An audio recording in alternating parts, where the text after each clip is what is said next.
amigos televidentes, estamos de nuevo con ustedes en la presentación de su programa Orientación Tributaria. Hoy un programa cargado de muchas informaciones bajo el tema comportamiento de la economía durante el año 2025 y sus perspectivas para el año 2026. Contamos con la participación de Julio César Mateo, quien es economista e ingeniero civil, quien nos acompaña para tratar dicho tema. Nosotros nos vamos a unos cortes comerciales y en breve volvemos.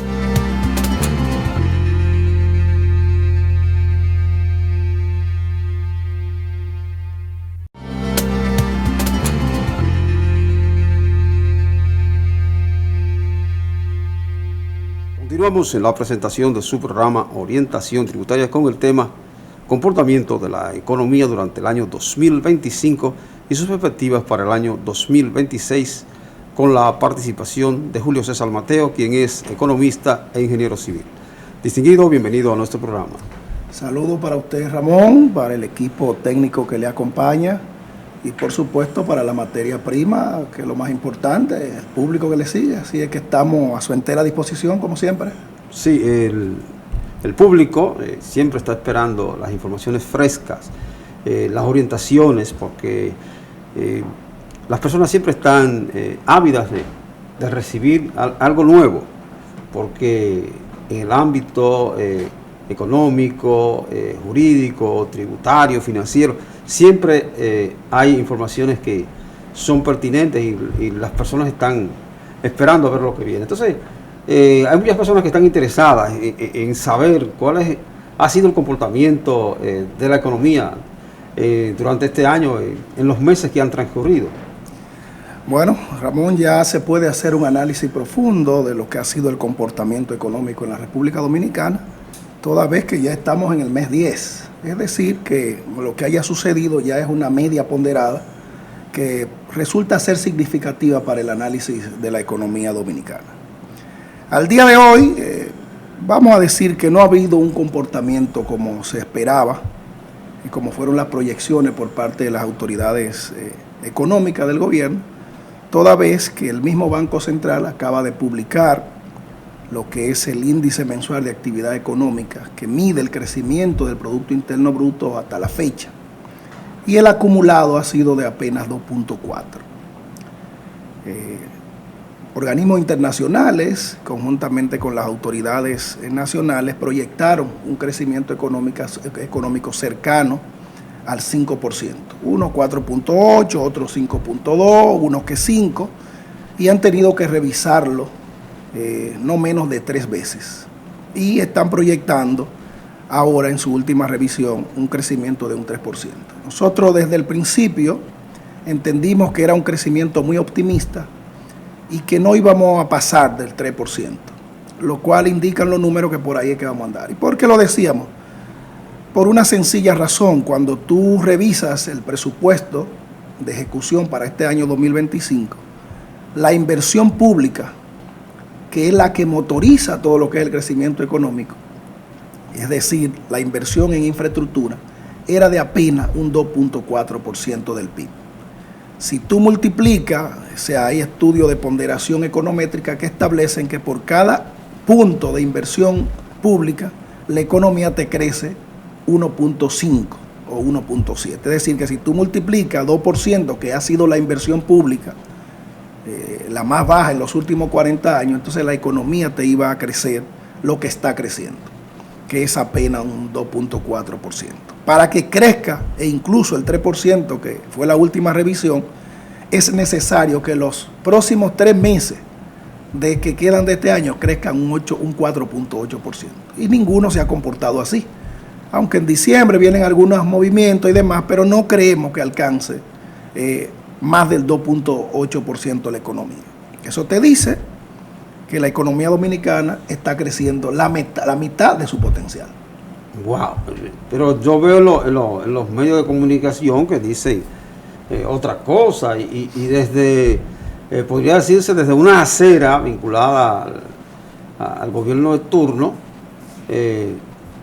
hacen otras proyecciones y otros tipos de mediciones y tratan de arrojar un resultado totalmente diferente, porque están hablando de que el crecimiento económico es mayor.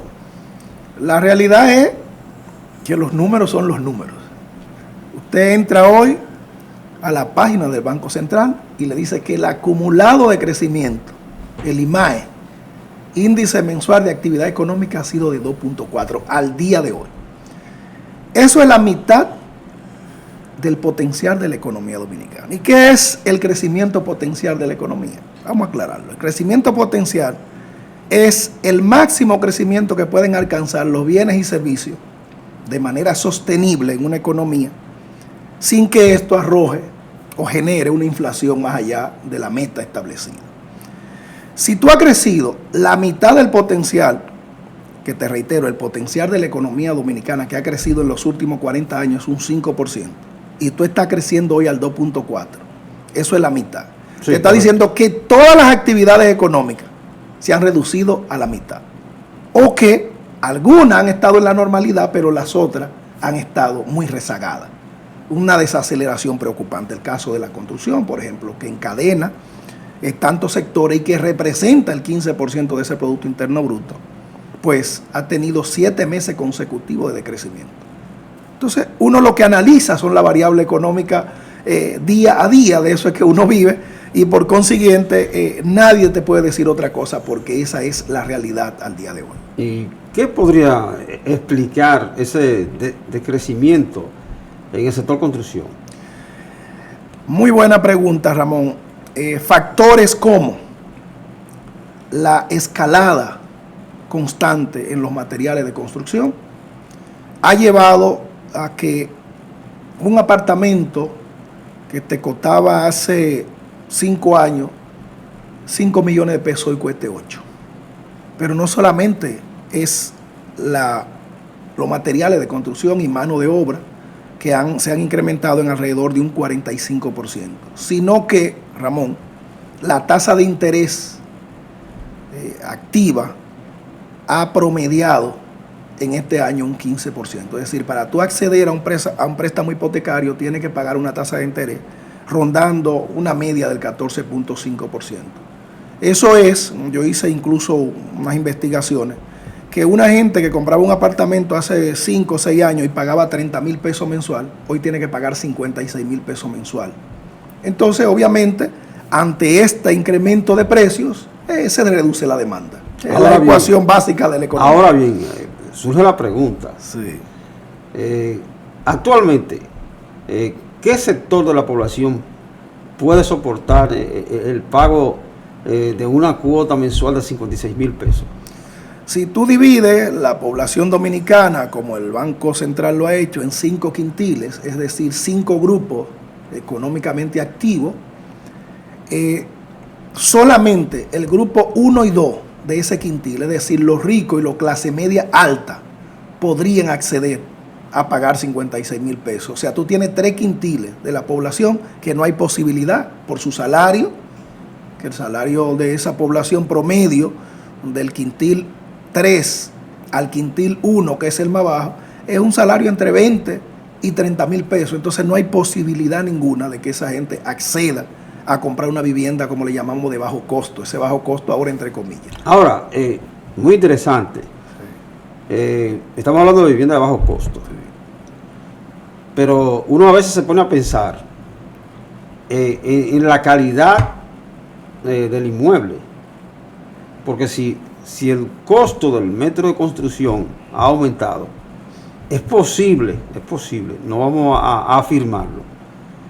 Puede existir la posibilidad de que algunos constructores bajen la calidad del metro de construcción, entonces buscando economizar en los costos, más bien. Sí, reducir los costos. Reducir los costos. Es posible que alguien caiga en la tentación de hacer ese tipo de cosas. Mira, lo que yo he visto, no te puedo decir la reducción de la calidad, eso no te lo puedo afirmar, se puede dar, pero lo que sí he visto es que muchos constructores se han desplazado a zonas donde el metro cuadrado de construcción puede soportar medianamente ese costo. Pero te estoy hablando de zonas muy paupérrimas o de zonas con un desnivel tal que resulta hasta riesgoso en el futuro a mediano plazo. Es decir, eso sí he visto gente que se ha ido a construir y dice, yo no puedo comprar un metro cuadrado de tierra en 20, 25 mil pesos para entonces levantar este tipo de edificación, porque también se le queda. No es solo que no la vende, sino que cuando tú incurres en un préstamo para desarrollar un proyecto habitacional, es muy probable que el proyecto le pertenezca al banco, porque como tú no lo puedes vender, entonces ya el banco te financió la construcción. O sea que no es solo un problema del adquiriente, también es un problema del constructor, en este caso del que oferta la vivienda.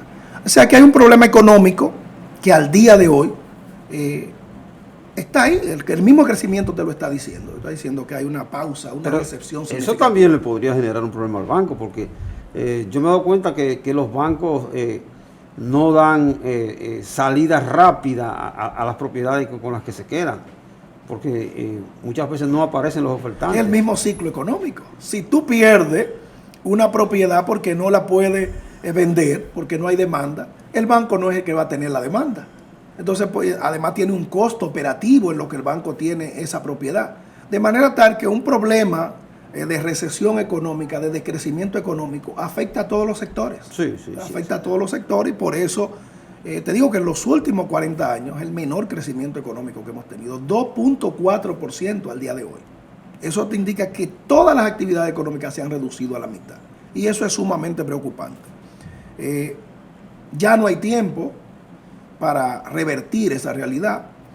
Vemos actores a veces que entienden que tomando decisiones del encaje legal, desmonte del encaje legal, para tratar de amortiguar un poco la tasa de interés, podrían bajar el efecto negativo que ha tenido la economía en el momento. Y ya para este año es difícil, porque la economía, toda acción que tú tomas, te lleva 6 meses para que se pueda ver los beneficios en la población. De manera tal que cualquier acción económica que no estamos en contra que se lleve, ya tendría repercusiones en el año próximo. Más en este, vamos a tener un crecimiento económico que, te reitero, lo puede escribir por ahí, no va a pasar del 2.8%, y eso es sumamente preocupante para la economía. Ahora, usted ha mencionado el encaje legal y tenemos por experiencia que varias veces se ha liberado el encaje legal, y algunos actores del sector financiero se han sentido tentados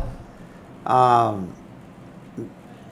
beneficiar a grupos que no debieran beneficiarse del encaje legal. Entonces, cuando quien requiere ir a la banca en busca de préstamo, de repente se encuentra que parece ser que el dinero se esfumó, pero que uno sabe que fue que no le dieron salida por donde correspondía.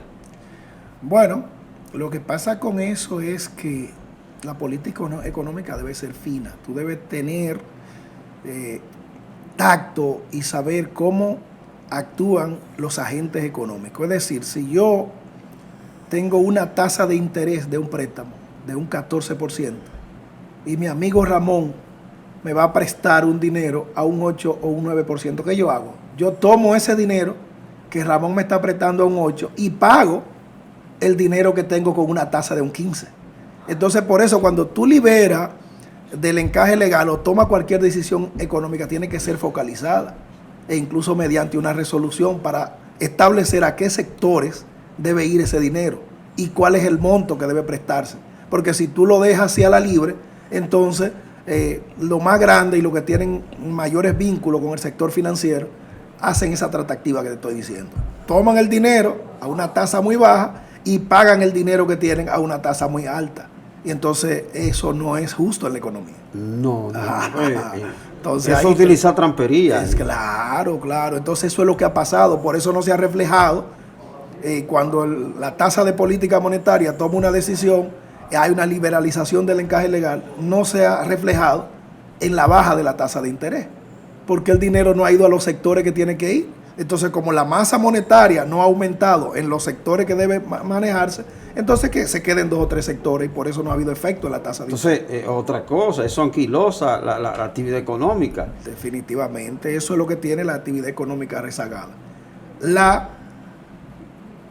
posibilidad de no acceder a una tasa de interés baja, o vamos a decir moderada, Porque imagínate, Ramón, o sea, cuando tú tienes una tasa de interés de un 15%, eso es una manera onerosa. Yo tengo una amiga que vive en Francia y ella me dice cuando ve esa tasa de interés que ella dice que no es posible. O sea, en esos países una tasa de interés no sube de un 4%.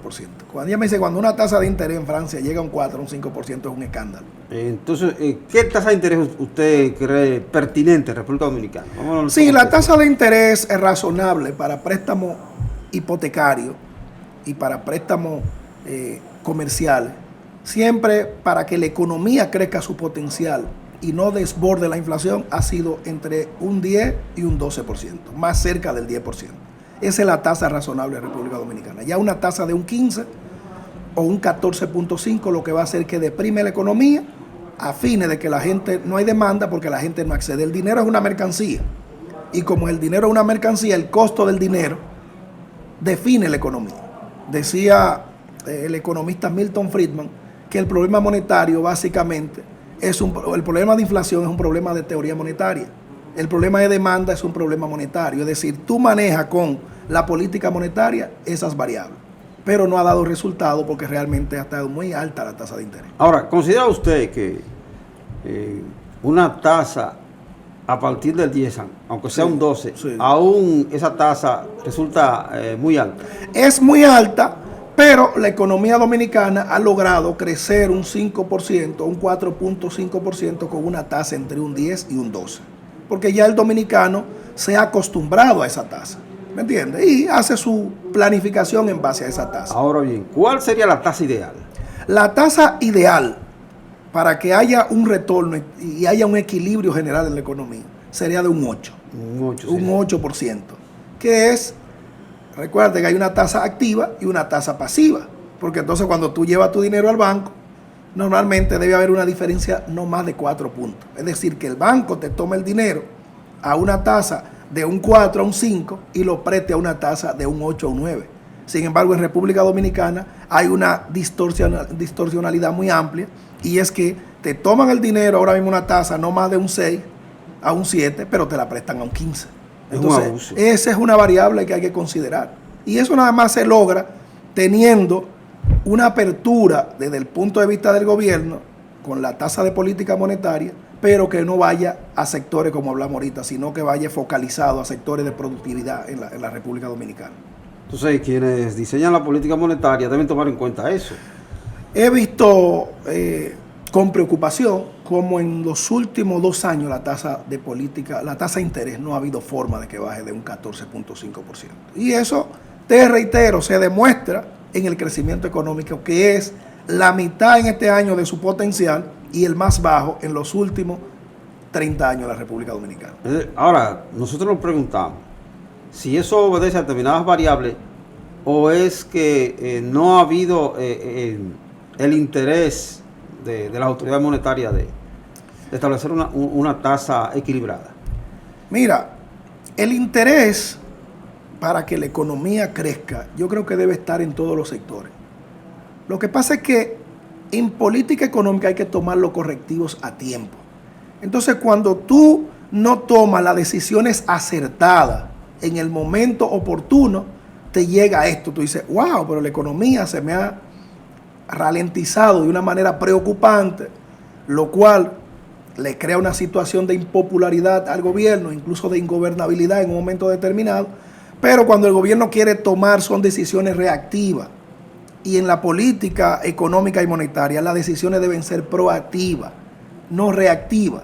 Entonces, estamos acostumbrados a ver muchas decisiones reactivas desde las autoridades. Hay quienes dicen que las decisiones en materia económica se toman en frío, que no es que, en base a emociones. Así es. Porque si se toman en base a emociones son catastróficas. Entonces, poner un parche de repente lo que hace es que no subsana el problema, sino que hace el problema más grande y afea y tiende a crear ciertas distorsiones. Bueno, la demanda agregada en este país ahora mismo se ha deprimido en un 50%.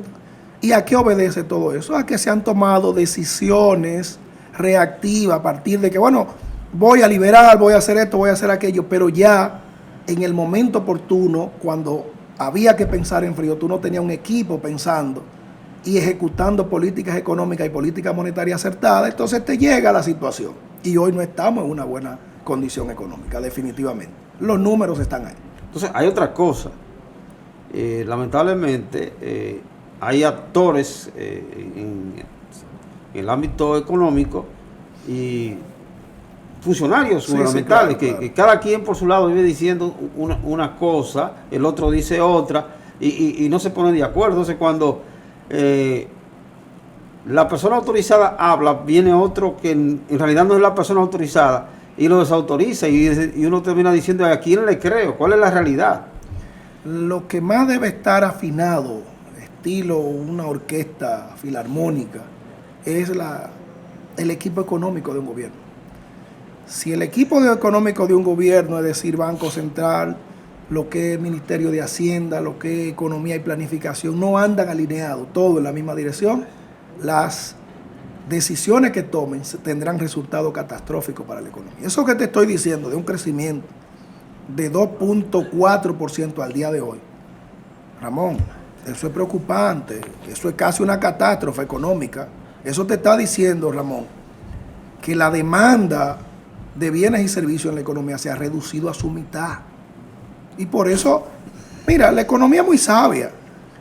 Tú escuchas a la gente en la calle que no hay dinero, que no hay esto, y tú dices, bueno, pero eso hay que demostrarlo científicamente. Pero la gente te lo dice en la calle y el Banco Central te lo demuestra con las estadísticas. Te dice, mira, se ha deprimido a la mitad la economía. Entonces la gente tiene razón.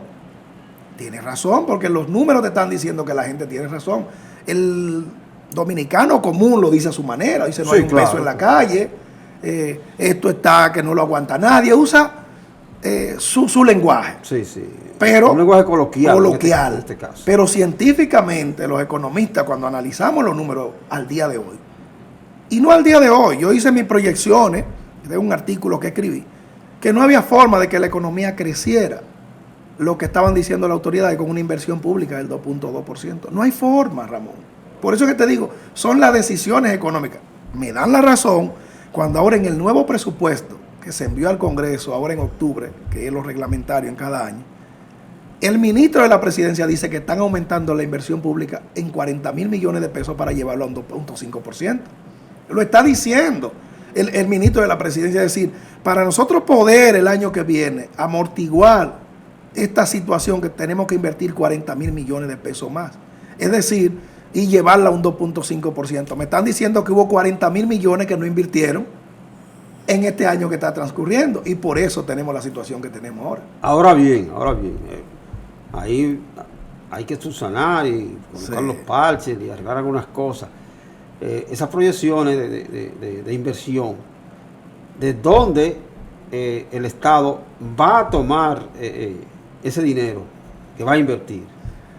Sí, mira, el Estado tiene ingresos por las recaudaciones fiscales. Sí, lo correcto.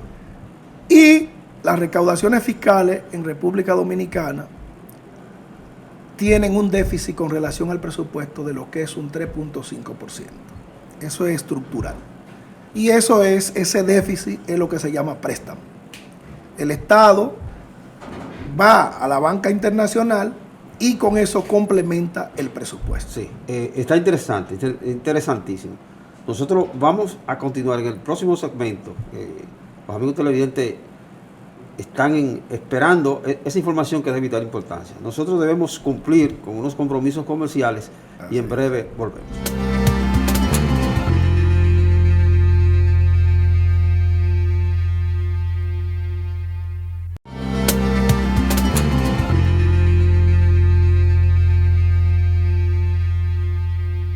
Seguimos en la presentación de su programa Orientación Tributaria, hoy con el tema Comportamiento de la economía durante el año 2025 y sus perspectivas para el año 2026. Distinguido, continúen en la parte donde quedamos. Sí, mira, Ramón, tú bien establecía de que si se va a aumentar la inversión pública, ¿de dónde el gobierno va a obtener esos recursos? Y te decía que hay un problema presupuestario serio en la República Dominicana. Y es que hay una serie de partidas que se están tragando el presupuesto nacional. Lo que es el pago de los intereses de la deuda, no de la deuda, sino de los intereses de la deuda, se lleva el 28% del presupuesto.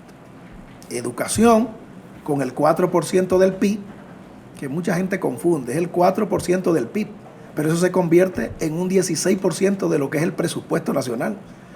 Entonces, entre educación y el pago de la deuda, tú tienes aproximadamente el 40% del presupuesto ya comprometido. Entonces, por eso se ha hablado tanto de una reforma fiscal. Pero, además de eso, el gobierno se ha embarcado en un gasto corriente demasiado amplio. Es decir, el gasto corriente del gobierno ha incrementado en alrededor de un 40% en los pasados 4 años. Es decir, la nómina pública, los sueldos, los salarios, las pensiones, de manera alegre, también le ha hecho una mella enorme al presupuesto. Entonces tú tienes que sacrificar a alguien, porque en economía decimos que no hay almuerzo gratis. Entonces tú tienes un presupuesto, presupone lo que va a gastar y tú tienes entre pago de la deuda, educación y el gasto corriente comprometido el 80% del presupuesto. Ahora, aquí hay una interrogante, porque usted mencionó, bueno, pensiones otorgadas de manera alegre. Así es. Porque hay pensiones que son necesarias, que no son personas que han cotizado, sino que al final terminan, para la redundancia, terminan siendo pensiones solidarias. Sí. Pero eso es para personas necesitadas. Ahora bien, cuando usted dice de forma alegre, la otorga el Ejecutivo, ¿verdad? Sí. Y la otorga por decreto.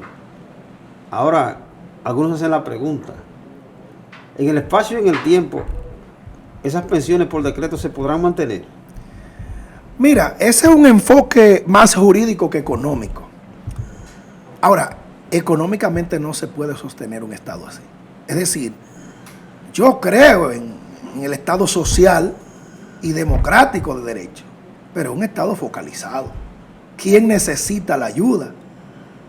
¿Cuándo la necesita? ¿Y por qué la necesita? No un Estado que a alguien se le antoje y diga, mire, nosotros tenemos ahora que inventarnos el cariñito para los muchachos.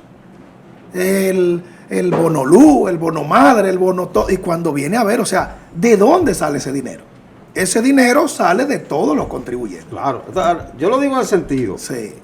de que, por ejemplo, hay una abuelita, una viuda, sí, que crió hijos, ¿verdad? Y no tiene empleo, no tiene una pensión, está carenciada. Sí. Entonces, en cualquier país del mundo, al Ejecutivo se le faculta para que otorgue a ese tipo de personas una pensión solidaria. Pero mire cómo bien usted lo ha dicho, una pensión solidaria. Eso se llama focalizar las ayudas sociales. ¿Cuántas personas hay en esas condiciones? Bueno, se hace un levantamiento de la cantidad de personas que hay en esas condiciones. Y el Estado tiene entonces un registro que dice, bueno, en cuanto a pensiones solidarias, en función de esas características que usted describe muy bien, se le vaya al Estado con 30,000 millones de pesos, o 20,000 o 5,000 millones de pesos. Eso está establecido, se puede establecer. Pero cuando tú en el año tomas 2.5, 3 millones de gente y lo introduce al Seguro Nacional SENASA, sin una focalización de dónde van a salir esos recursos, solamente por un populismo mediático y político, y agarra y da 5,000, 10,000 pensiones, dentro de lo cual puede haber un 10% que sea solidaria, pero las otras son en función de intereses políticos, entonces al final se paga la cuava. En economía es así. Ahora, lo interesante de todo esto es que una pensión solidaria para una persona que verdaderamente la necesita es bajísima, pero de repente una persona que ha acumulado, que tiene renta, que tiene propiedades, que vive bien, que tiene sus ahorros, una pensión de 190,000 pesos. ¿Cuál es el sentido? Bueno, en estos días el gobierno anunció con bombos y platillos que iban a tomar un préstamo, creo que de 100,000 millones de pesos, para el programa Supérate. Eso lo aplaude cualquiera, pero un economista y una persona que haga política responsable sabe que no se toma dinero prestado para gasto corriente. O sea, hay quienes lo celebran porque no tienen la idea de lo que es la economía, pero El mandato económico de Economía 01 dice que tú no puedes tomar prestado para gasto corriente. Entonces, mañana tú tienes lo que estamos teniendo hoy, una inversión pública. ¿Y qué es la inversión pública? ¿Cuántos puentes y cuántas carreteras hay en el día de hoy que no se han podido hacer? Porque dentro del presupuesto la inversión pública es de un 2%. Hay 40.000 millones menos que tú estás invirtiendo para llevarlo a un 2.5%. Que si tú lo quieres llevar a un 3%, que es el mínimo que se ha llevado en República Dominicana y que ya organismos internacionales establecen que la inversión mínima del PIB para infraestructura debe ser un 4%, tiene que meter 100.000 millones más para tener un gasto adecuado y tener las carreteras, los puentes, los elevados, los pasos a desnivel, las viviendas que necesita que se desarrollen. Entonces, por eso tenemos el sacrificio que estamos teniendo. Sí, pero aquí hay un problema serio, un problema que está planteado, y es el siguiente. No se ve de parte de los actores estatales, en este caso, de los integrantes del órgano recaudador, que es la Dirección General de Impuestos Internos, ese interés de aumentar las recaudaciones, porque si se va a aumentar el gasto, vamos a eficientizar el sistema recaudatorio. Para aquellos que algunos tienen la osadía de acusarlo de evasores, llevarlos a que sean contribuyentes eficientes, y otros que se dice que están en la elusión fiscal, encarrilarlos. Pero ni siquiera se ve una campaña agresiva de educación tributaria de parte del órgano recaudador, mucho menos. No se nota ese interés de aumentar las recaudaciones. Entonces, si se requiere invertir, vamos a aumentar las recaudaciones para frenar el techo de deuda. Mira, ahí hay incluso un dilema en esa interesante intervención y pregunta que tú haces al área. Un empresario evade y hay que penalizarlo. Perfecto, no se debe hacer. Pero el mismo empresario dice, y yo voy a pagar más dinero para que se use en una francachela. Porque yo evado y me quedo con 2 o 3 millones de pesos, 5 millones de pesos que yo tenga que pagarle al Estado. Estoy penalizado. Pero cuando viene a ver, yo amplío mi empresa y lo estoy haciendo productivo. No es justificable. Pero si se lo doy al Estado, esos 5 millones de pesos que yo estoy pagando, puede ser que entonces mañana se antojen de pensionar 4 compañeritos a 50,000 pesos. No, mensuales. pero eso no. De repente. Porque, ¿me entiendes? Como dicen en los otros, sin ganas de molestar. Sí. Uno se encuentra con lo siguiente: una publicación en un periódico, algo que se dice a través de una emisora de radio, o una publicación en redes sociales. Así es. Claro, las redes sociales, dice el profesor Iván Gatón que la mayoría de las cosas que salen en redes sociales, el 90% es mentira. Así es. Pero está bien. Está ahí. Eso está publicado, aparece en redes sociales. Que en una institución del Estado, 22 millones de pesos en almuerzo y refrigerio, picadera, claro, en postre. Y uno dice, pero esto es increíble. Entonces, hay un empresario que no se dé el lujo de hacer ese tipo de cosas, ni siquiera en una fiesta de fin de año. Y voy yo a darle más dinero al Estado para que despilfarre. Entonces tú me estás dando la razón. Es que para tú recaudar más, para tú convencer al trabajador, al ente productivo en una sociedad de que aporte más, tú tienes que predicar con el ejemplo. Sí, ciertamente. Este Estado debemos revisarlo para cualquiera. O sea, ¿cuál es la función que está haciendo el Congreso en la fiscalización que está dentro de la Constitución, que es una de sus funciones? O sea, yo como diputado de mi demarcación tengo la capacidad de sentarme con el presupuesto y decir, pero el puente tal de mi demarcación no está contemplado. Entonces yo no voy a votar por ese presupuesto hasta que no me determinen por qué esa obra de mi comunidad no está.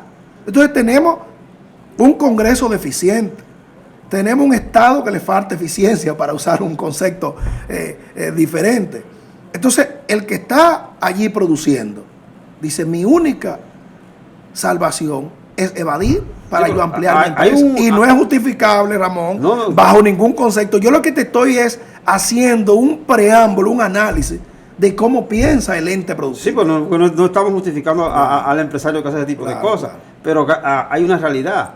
Es que no se está mandando un mensaje claro de los de a dónde va el dinero público. Y usted menciona, tenemos un Congreso deficiente, pero el asunto es que quienes llegan al Congreso no son las personas probas.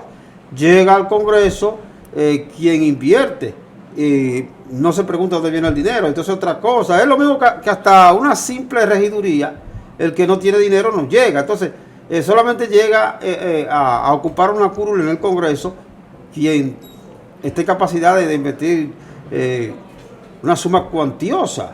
Entonces es un Estado que debemos revisar. Sí, claro. Que debemos revisarlo desde arriba hasta abajo. Porque hay una realidad.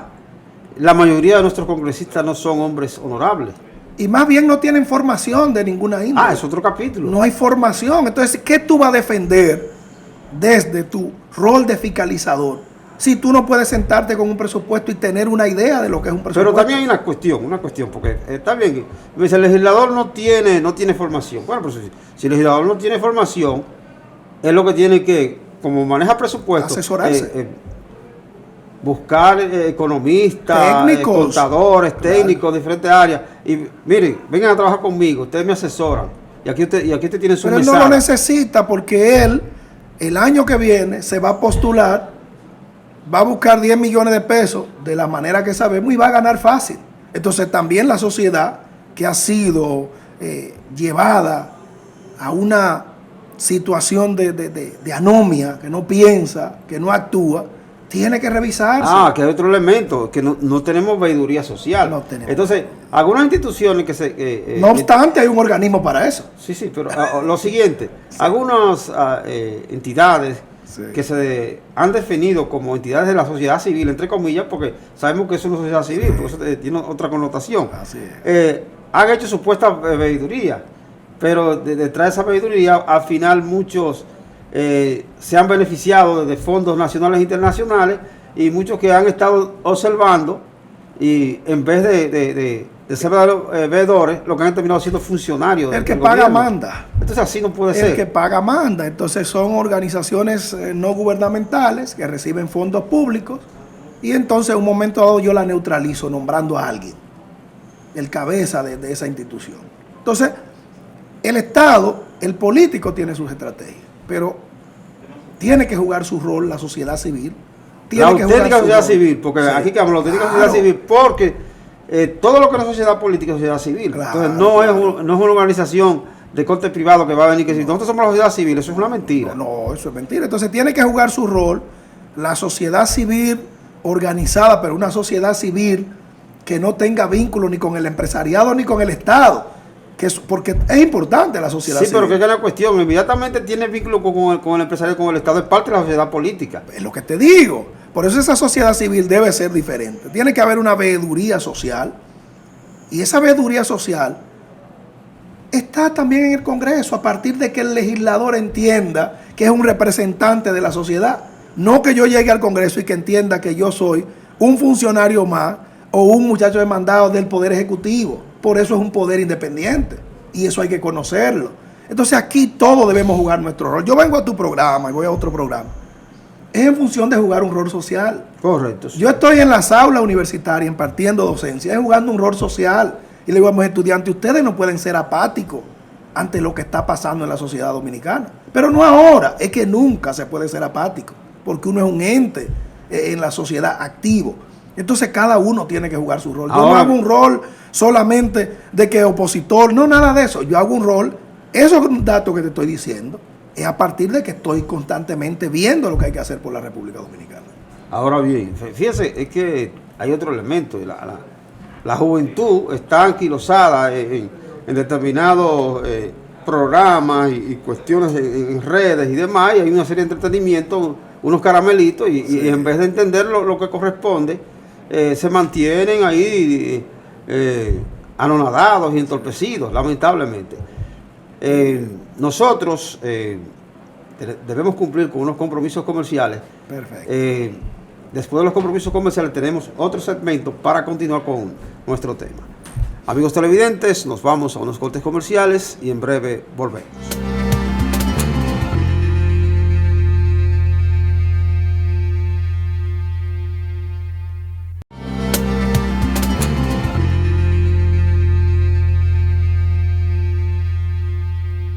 Amigos televidentes, seguimos en la presentación de su programa Orientación Tributaria con el tema Comportamiento de la economía durante el año 2025 y sus perspectivas para el año 2026. Continuando con su presentación. Sí, bueno, ya te he descrito lo que ha pasado con la economía este año. No quiero ser ave de mal agüero. Vamos a esperar que las inversiones públicas ya anunciaron que van a aumentar en 40 mil millones de pesos, que puedan ejecutarse, otra cosa. Aquí hay ministerios que tienen un presupuesto y no son capaces. Yo tendría una vergüenza. No son capaces de presentar la ejecución presupuestaria. Dicen que ejecutaron el 80, el 70% del presupuesto. O sea, no tienen un programa definido de cómo ejecutar los recursos que le llegan. Eso te demuestra a ti la ineficiencia en gente que va al Estado, yo no sé a qué. Entonces, vamos a esperar para el año próximo una mejor ejecución presupuestaria, una mejor inversión pública, un mejor rol de cada uno de los actores de esta sociedad y ver cómo se puede la demanda, que me preocupa bastante, cómo la demanda agregada ha estado demasiado rezagada y se me acercan empresarios de diferentes sectores, pero ¿qué es lo que está pasando? Digo, bueno, es que con una tasa de interés, un 15%, con unos costos de producción tan elevados, con un Estado con un gasto alegre.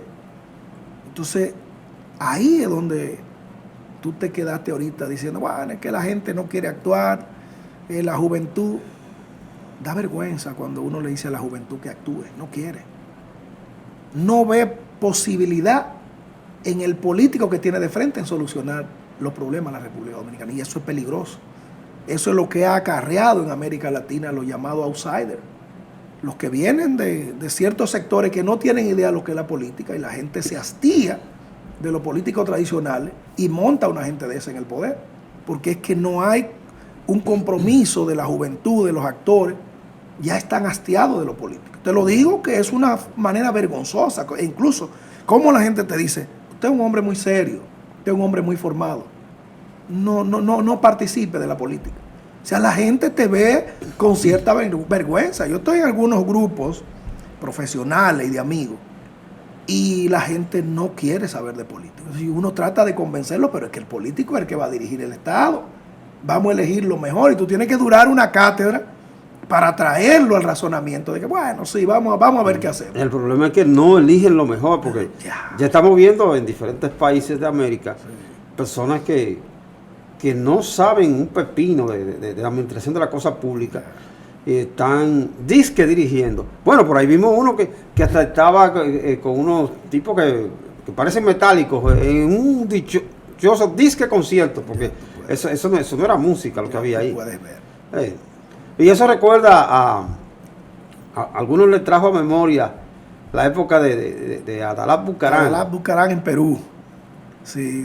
No, Perú no, fue en el Ecuador. En el Ecuador, sí. Adalá Bucarán que salía a fiestar por ahí, desde la presidencia. Estuvo con el grupo Los Iracundos, con Sandy Papo y sí, lo recuerdo. Bueno, una cosa terrible. Y hubo una vez hasta que saltó de una aeronave con una bandera. Sí. Oiga, pero eso es increíble, un paracaídas con una bandera, es un espectáculo. Un loco. Sí, pero esos son los que están ascendiendo al poder. Sí, definitivamente. En América. La gente que tiene algún grado de razonamiento social está al margen de la política.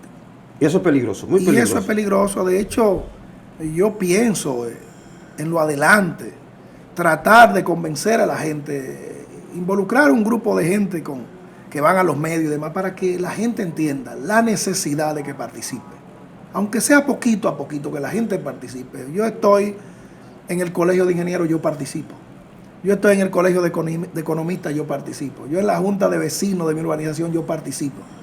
Porque uno tiene que participar para elegir lo mejor o lo menos malo, pero tiene que participar. Entonces hay una apatía social en el accionar de la República Dominicana que me preocupa definitivamente. O más bien, dejarle el espacio a gente que cuando llegan a aspirar a una diputación, una regiduría, todo el mundo que ve ese derroche y ve ese perpento aspirando, sabe que no tiene las más mínimas condiciones. Pero entonces el que piensa se hace apático y el que tiene un razonamiento limitado lo que hace es que coge los 500 pesos, el picapollo, el trago de ron y baile del voto a esa persona. El asunto es que la gente no se pregunta de dónde viene ese dinero. Ese es otro capítulo. La gente no se lo pregunta, pero lo sabe. Sí, lo sabe y se lo imagina, ¿verdad? Porque el dinero tiene un origen. Es el trabajo, sí, es el sacrificio, es el esfuerzo. Y la gente ve cómo se va desarrollando cualquier empresario o cualquier emprendedor.